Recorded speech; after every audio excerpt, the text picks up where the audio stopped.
kembali lagi on kamera buat ngaktifin video kembali, membuat satu video yang sudah lama terputuskan. Terakhir itu Ramadan kali ya, atau nggak tahu kapan lah itu.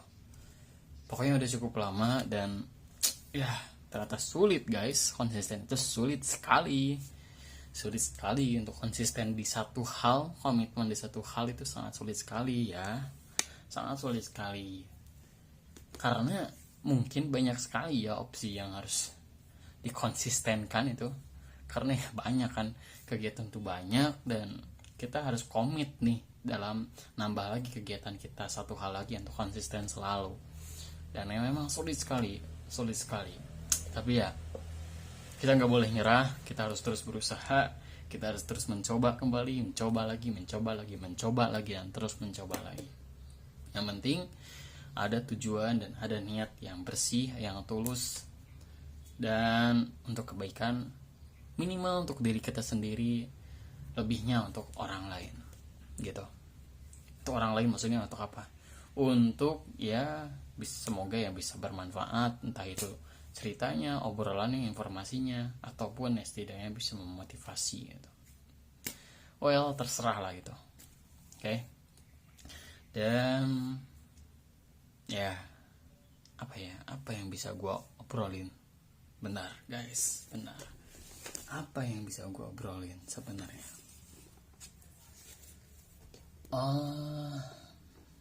Bicara apa dulu ya kita?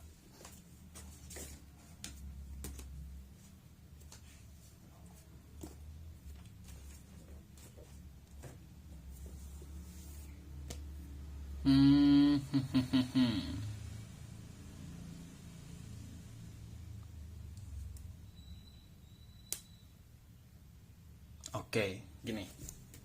Gua mau ngebahas soal bagaimana suatu dinamika sosial dalam mengembangkan suatu isu yang bisa tergiring dari akar sampai kayak terlalu berat sih guys ya, kayak terlalu berat dan terlalu langsung to the point gitu. Orang-orang pada pusing kayaknya kalau dengerin gue langsung ke intinya kayak gini.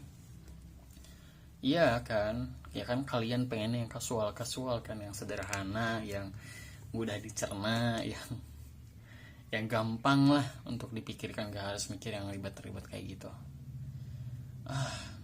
Gimana ya gue juga sambil belajar sih teman-teman, belajar bagaimana caranya supaya bisa menjelaskan suatu hal yang kompleks, suatu hal yang bisa dibilang itu tuh konteksnya luas, mendalam, tapi gue sampaikan dengan hal yang sederhana mungkin gitu. Bagaimana caranya, gue bakal berusaha sebaik mungkin. Semoga bisa. Tuhan ya Allah, berilah sama kekuatan untuk bisa menjelaskan kepada teman-teman ini sesuatu yang sederhana, dari sesuatu yang kompleks menjadi sesuatu yang sederhana. Bicara apa dulu nih, gue bingung cok.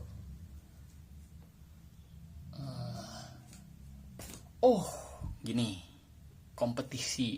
Bicara kompetisi, lo tau gak sih kalau ternyata kompetisi itu adalah suatu hal yang baik dan positif dan sehat kalau kompetisi itu tidak menyakiti satu sama lain sampai pada konteks fisik,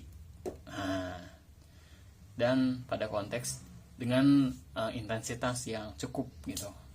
Maksudnya gini, lu percaya gak sih kalau kompetisi itu bakal selalu ada dimanapun itu berada, mau di ranah keluarga, mau di ranah masyarakat, mau di sekolah, mau di pemerintahan, mau tempat kerja, tempat apapun itu. Bahkan kompetisi itu bakal selalu ada. Jangankan di manusia, di seluruh makhluk hidup juga yang selain manusia juga itu pasti ada. Selalu pasti ada kompetisi, persaingan itu selalu ada. Persaingan itu hal yang normal teman-teman, itu hal yang normal dan itu hal yang wajar. Dan itu adalah suatu hal yang memang diperlukan oleh kita Kenapa diperlukan? Lu tahu nggak kenapa diperlukan suatu kompetisi atau persaingan? Karena kita itu butuh yang namanya ruangan kita masing-masing sesuai dengan diri kita masing-masing. Artinya kita itu punya tempat kita masing-masing, baik secara individu maupun kelompok. Contoh nih, gue dengan lu, ya kita pasti punya tempat yang berbeda, bro. Baik itu tempat tidur, baik itu rumah, baik itu pekerjaan kita berbeda, baik itu sekolah kita berbeda, baik itu apapun itu yang mengenai diri kita, identitas kita itu pasti berbeda, bro. Ya meskipun mungkin bisa dibilang, oh lu teman dekat gua gitu, ya bisa jadi kita bakal punya lokasi yang sama gitu, di tempat yang sama, nongkrong di tempat yang sama, atau mungkin kita di satu kontrakan yang sama, bisa jadi. Tapi kan gak seluruh 100% itu sama persis, nggak mungkin kan. Pasti mungkin yang sama persisnya ya bisa jadi 70%, 30%-nya pasti berbeda. Entah itu yang berbeda kan nggak mungkin lo di kamar mandi mau mandi, contohnya di kamar mandi yang sama dengan temen lo gitu, lo dengan gua contohnya, nggak mungkin kan. Pasti contohnya ya gue di kamar mandi yang satu dan lo di kamar mandi yang kedua gitu, ketika lo mau mandi dan lain-lain. Ataupun ketika dalam penggunaan waktunya itu pasti berbeda gitu. Persaingan kompetisi itu ya sesuatu perebutan yang bukan hanya mengenai tempat tapi juga waktu. Oke.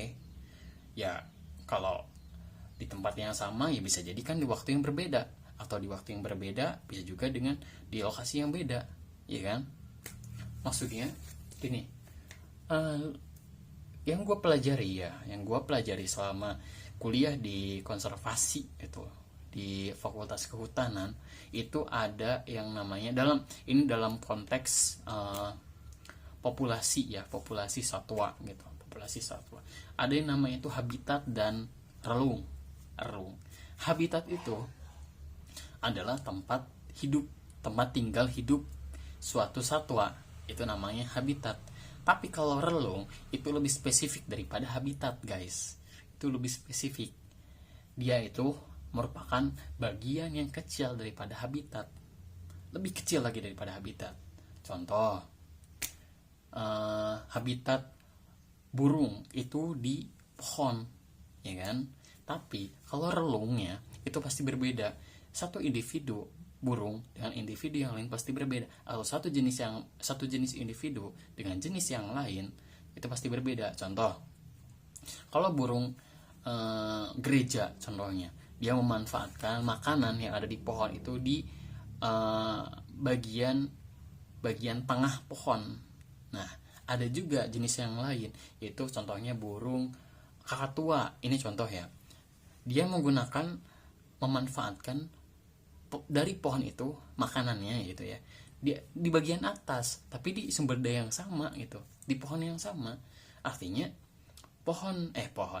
burung gereja yang tadi dengan burung kakatua itu memanfaatkan sumber daya yang sama tapi di lokasi yang berbeda. Oke, itu kasus yang pertama contoh. Atau kasus yang kedua contohnya apalagi? Contohnya, dengan bagian atasnya itu adalah dimanfaatkan oleh kakatua dan bagian tengahnya itu dimanfaatkan oleh gereja. Gimana dong nanti kalau ada burung jenis yang lain gitu, contohnya kutilang gitu. Kutilang juga mau makan. Gimana caranya? Dengan memanfaatkan pohon yang ini gitu. Nah, ya kita contohnya lokasinya udah penuh nih, yang atas udah dipakai, yang tengah udah dipakai, tapi kan beda. Gak selamanya waktunya itu dimanfaatkan oleh mereka berdua itu, kakatua ataupun sama gereja ini. Ya bisa jadi gereja ini dia memanfaatkan di tengahnya itu di waktu siang, tapi sorenya kosong. Nah bisa dong kutilang ini masuk di sorenya atau di malamnya gitu kan. Nah ini kan mengenai pembagian yang benar-benar spesifik antara lokasi dan waktu, ya kan. Dan ini merupakan suatu persaingan, ini merupakan suatu kompetisi. Untuk apa? Untuk mendapatkan sumber daya, ya kan? Untuk mendapatkan sumber daya, untuk mendapatkan manfaat. Entah itu tujuannya untuk pakan gitu, untuk makanan, untuk tempat tinggal, untuk tempat apa gitu ya, terserah gitu. Tapi yang pasti kompetisi, persaingan itu bakal selalu ada. Nah, gue pikir ini gak berlaku di satwa saja, di dinamika populasi yang gue pelajarin di konservasi. Bukan hanya sekedar itu, tapi gue melihat bahwa ini tuh pasti bakal selalu ada kaitannya juga dengan kehidupan manusia, bukan hanya di hewan, bukan hanya di satwa, tapi juga di manusia, atau mungkin juga bakal ada di tumbuhan gitu. Jadi pembagian ruang, pembagian waktu itu pasti selalu ada. Ini merupakan suatu persaingan, ini merupakan suatu kompetisi, dan ini tuh sehat dilakukan karena ini bakal mempolarisasi